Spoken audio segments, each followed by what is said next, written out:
In the spirit of reconciliation, the Anglican Board of Mission Australia acknowledges the traditional custodians of country throughout Australia and their connections to land, sea and community. We pay our respects to their elders past and present and extend that respect to all Aboriginal and Torres Strait Islander peoples today. Welcome back to the ABM TARDIS, where we can fit people from all over Australia at different times into the one place. I hope you like what we've done with the place. Well, in fact, I haven't done anything with the place. It's the TARDIS. Every time I come back in here, it's been redecorated. Even me. And today I've been put in a purple shirt, and I imagine that's because today we're going to talk to a bishop, and the TARDIS thought that perhaps I should be dressed in an appropriate colour. I'm Steve Daughtry, ABM Education Missioner and also Parish Priest of Holy Innocents Anglican Church, Belair in South Australia. Hello, Mum. It's great to have you with us for this third study in the Coming of the Light study series. Today, we'll be hearing from Bishop Keith Joseph. You might notice that in this picture, his own purple shirt is not entirely orthodox, and some might say that's because he's an unorthodox bishop. I'd prefer to say that he's a clear-thinking, passionate, adventurous and intelligent servant of the Church who just happens to be a bishop. And while I introduce him, let's enjoy a little bit of North Queensland scenery, just because we can. Keith Joseph is an Australian bishop in the Anglican Church of Australia. He has served as the 11th Bishop of North Queensland since April 2019. Far North Queensland is seen as a holiday spot for many, but despite its beauty, it is a huge, complex and multicultural diocese with a significant Aboriginal and Torres Strait Islander presence. Keith Joseph holds a PhD in applied ethics. Prior to ordination, he worked as a lecturer in philosophy, as well as a soldier and an officer in the Australian Army, and as an administrative officer with the Australian Federal Police. He was ordained in 2006 in the Diocese of Central Melanesia in the Solomon Islands, working there until 2010. After returning to Australia, he served in the Diocese of Newcastle. He worked from 2011 to 2013 as priest at the Anglican parish of Mount Vincent, Kurri Kurri and Weston.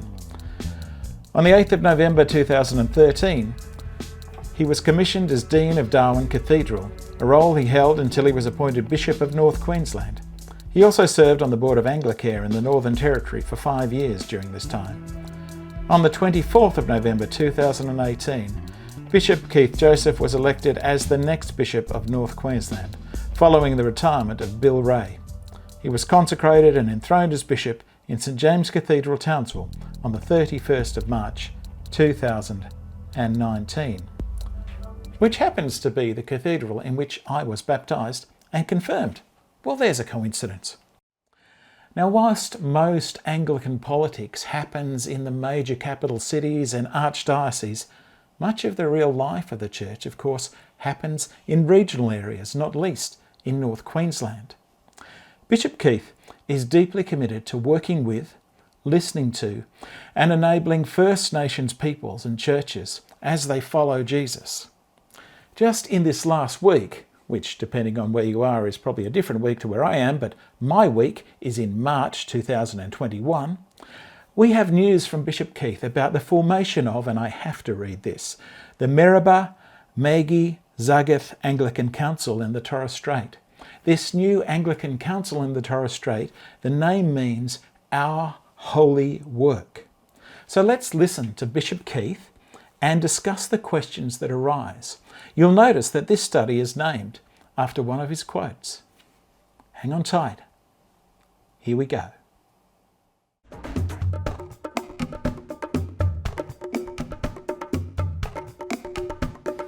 Look, it's essential to our diocese and certainly central to the Torres Strait Islanders and their story.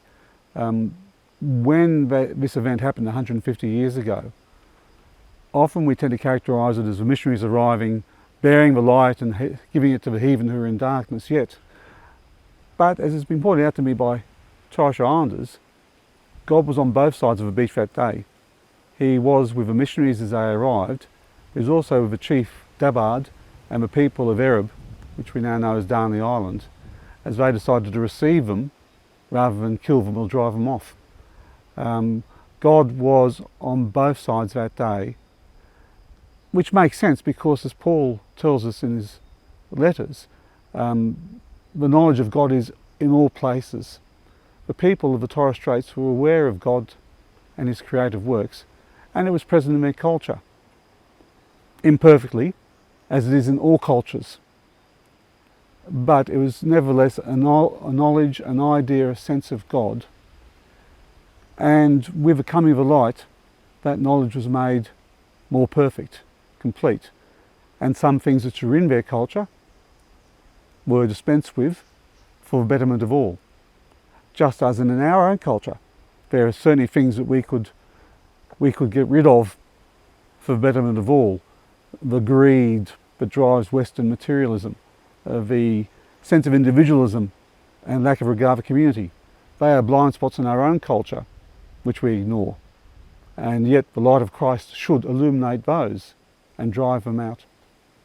So the Torres Strait Islanders already had a sense of God. With the coming of the light, culture and gospel met, and together were able to build up something better and more godly. And that's worth celebrating. The phrase "God was on both sides of the beach" in relation to mission is crucial to the way Bishop Keith and the Diocese of North Queensland see the future of the Church. What difference might it make to us in the way we're thinking about evangelising people who are not Christian if we took that phrase seriously? God was on both sides of the beach. If we were to assume that God is already present in the lives and understandings of those we wish to evangelise, albeit imperfectly, how might we change our approach and judgments? Bishop Keith suggests that God was present in Torres Strait Islander culture before the arrival of the gospel, but imperfectly. He says there were blind spots in the culture, but he also suggests there are blind spots in our culture: greed, materialism, individualism. What do you think are the most significant blind spots in our own culture? Towards the end of that segment, Bishop Keith says that together we can build something better and more godly. Rather than having fixed ideas about how the church should or must be, are we willing to build something more godly with our Indigenous brothers and sisters? Now, I'm just popping in to remind you that if you need to hear anything that was said for a second time, or simply make a cup of tea, you can pause me by hitting pause on your screen. You can rewind me to go back to a point where you want to hear again, or you can fast forward me because your discussion has been so amazing that it's already midnight and you need to go home. Now, let's go back to Bishop Keith.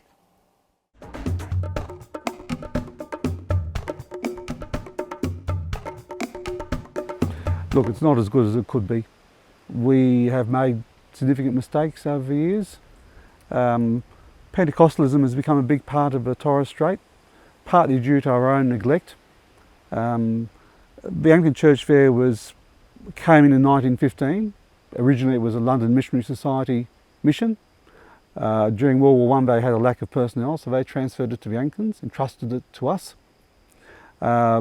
We ran it in a way different to the LMS. The LMS had banned dancing, had banned the use of language, and we said that both were fine. In fact, we encouraged the use of language. And we were fairly strong until the 80s or 90s, and things happened in the culture, in the governance, in the change in the ways that the federal government intervened, but also we dropped the ball. We had left the Torres Strait Island Mission as part of the diocese of Carpentaria. And after the Northern Territory separated from Carpentaria in '68, you were left with a rump, which was basically the Aboriginal communities of the Gulf, the Torres Strait Islands, and one parish north of Cairns. And this was insufficient to sustain a diocese. It was starved of funds. We didn't put resources into infrastructure, certainly didn't put resources into training up leaders, and we were paternalistic. We didn't actually intervene enough to raise up leaders. Into that vacuum came the Pentecostals. Now, Pentecostalism itself is not a particular issue, but that's the type of challenge. There is a Pentecostalism which is awry, and which also should be said is often hostile to culture, but seems to assume there's some sort of pure Christianity unmediated by culture, which you tap into directly, whereas of course in fact all Christianity operates within some sort of culture, and the idea is to bring light to the culture, not to destroy it. You can tell that Bishop Keith Joseph is a very straightforward man. What do you think of Bishop Keith's honesty regarding the Anglican Church in the Torres Strait? Why do you think the Church may have been neglected? Was it the remoteness? Was it the complexity? Might it have been partly racism? What other parts of the Anglican Church get neglected? Do you see Pentecostalism as a threat or a movement of the Spirit? Why do you think some people are attracted away from Anglicanism to Pentecostalism? And does it matter? In broader Australian society, we are slowly being dragged into a better understanding of the impact colonisation has had on Indigenous cultures. As a country, we've been asked to listen to and wrestle with the Statement from the Heart, produced by Indigenous leaders from across Australia. Our government has refused to respond to the Statement from the Heart with any sort of genuine action or inclusion. It would be good to think that, as a church who follows Jesus, we have done better in our relationships with First Nations people. But have we? Look, the Church's record has been appalling. From being involved in the stolen generations, through to sexual abuse against Indigenous kids, through to a reluctance to develop autonomous churches. I mean, I look compared to, say, New Zealand, where you have an autonomous Pakeha church, autonomous Maori and autonomous Pacifica or Polynesian, and those three churches work together in really good harmony. Any of those three branches can block the other from doing something new, as we saw with the same-sex debate there. And that's what I'm envisaging here in North Queensland, is I want to have an Aboriginal church and a Torres Strait Island church as part of a diocese, but with equal rights and responsibilities to the rest of the diocese. I want to see a stronger presence of Torres Strait Islanders and Aboriginals at General Synod. At the moment, it's very limited. And I want to see real resources given. The money that the General Church gives to NATSIAC is laughable. Yet we're a very poor diocese. We don't have that type of money. When we took on Carpentaria, it wasn't there. So, but the Church has said to us, the National Church has said to us, you, North Queensland, you're responsible for all of the Torres Strait Island ministry. You're responsible for half of the Aboriginal community ministry, the other half being the Northern Territory. Go off and do it. There's a good boy. Now, how can you run a church on that basis? And to be quite frank, I'm fed up.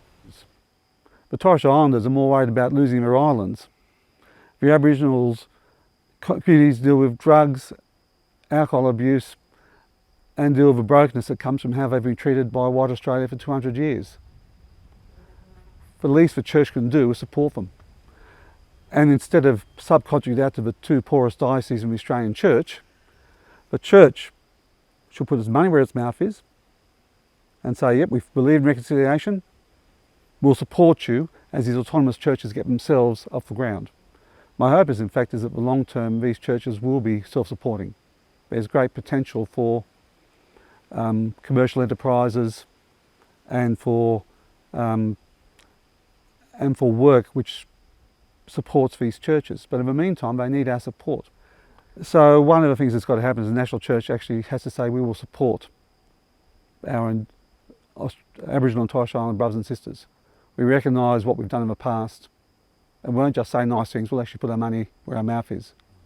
And I'm grateful to ABM for its actually doing that, and for reaching out to its supporters and saying, yes, we will support Torres Strait Islander ministry and Aboriginal ministry. Look, I see ABM as more being a coordinator in all of this. Yeah. There are parishes down south, and I had one parish recently I was speaking to their priest on the phone, and he said, we'll send you $12,000. Yeah. I said, well, look, send it to ABM for their project book, and that way will get to us. Great.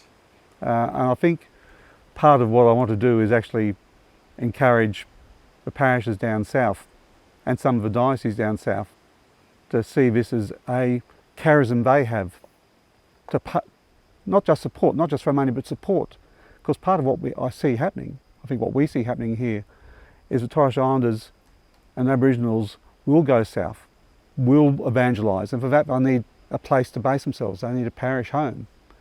If we had parishes in the major cities, and I know there are some there who are already supporters of ABM, who will be part of that scheme, part of that partnership, will be a genuine two-way partnership. How did you feel when you heard the Bishop talking about the failures of the wider church in relation to Indigenous people? Why do you think New Zealand has progressed the idea of autonomous First Nations churches more than Australia? The largest proportion of Indigenous Anglicans live in two of the smallest dioceses in Australia with the least resources. Do you think that the National Church does need to support the growth of autonomous Indigenous churches? Why? Why not? One way you can make a difference is to support ABM projects in these partner dioceses. Would your parish or group support a Torres Strait Islander missionary coming to your region? The point of these studies is not to suggest that in some way the Church has got it all wrong. On the contrary, there is no question that we have very much to be sorry for in relation to our history with the Indigenous people of Australia. But there is good news, and that's what these studies are about. Indigenous Australians who have been part of this country for untold millennia have received the gospel, and it has enlivened and enlightened their cultures just as it did ours. The Anglican Church, our church, includes black parishes, many of them. There are Aboriginal and Torres Strait Islander evangelists and missionaries who have a message of faith blending with culture in exciting and transformative ways. The coming of the light continues as we listen to and engage with Indigenous voices who are speaking and living the gospel back into Australian culture.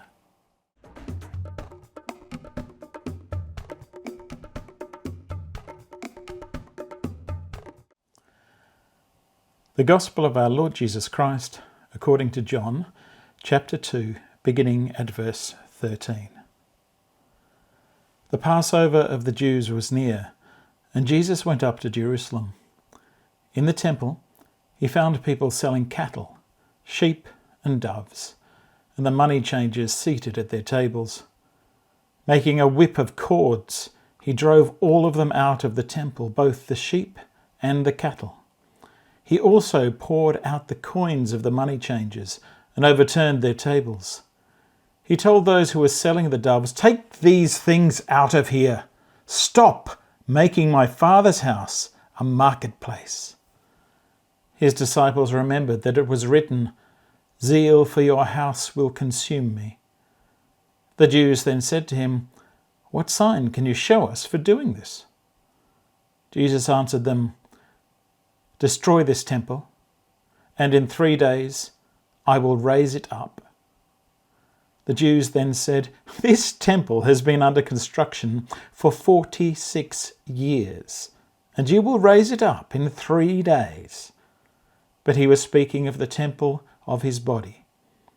After he was raised from the dead, his disciples remembered that he had said this, and they believed the scripture and the word that Jesus had spoken.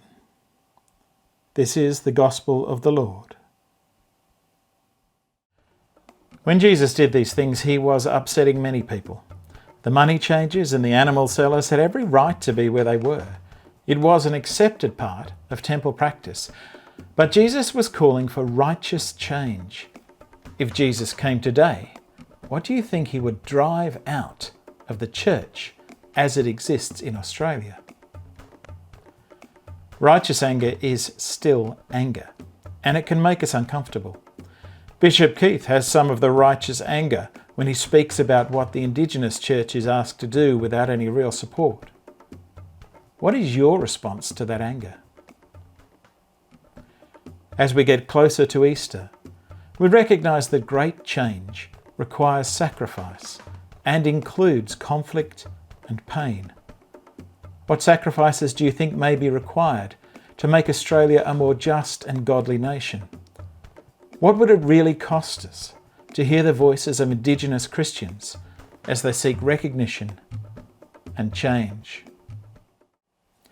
Take a moment and have one of your group, or if you're by yourself, do it yourself, read the Gospel for a second time. After the study and discussion, what has risen from the Gospel for you?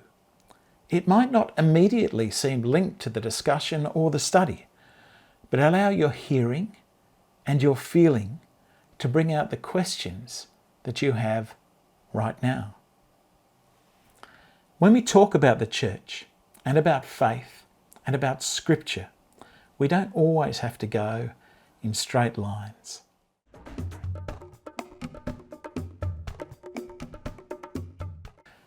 Thank you again for your company here in the ABM TARDIS.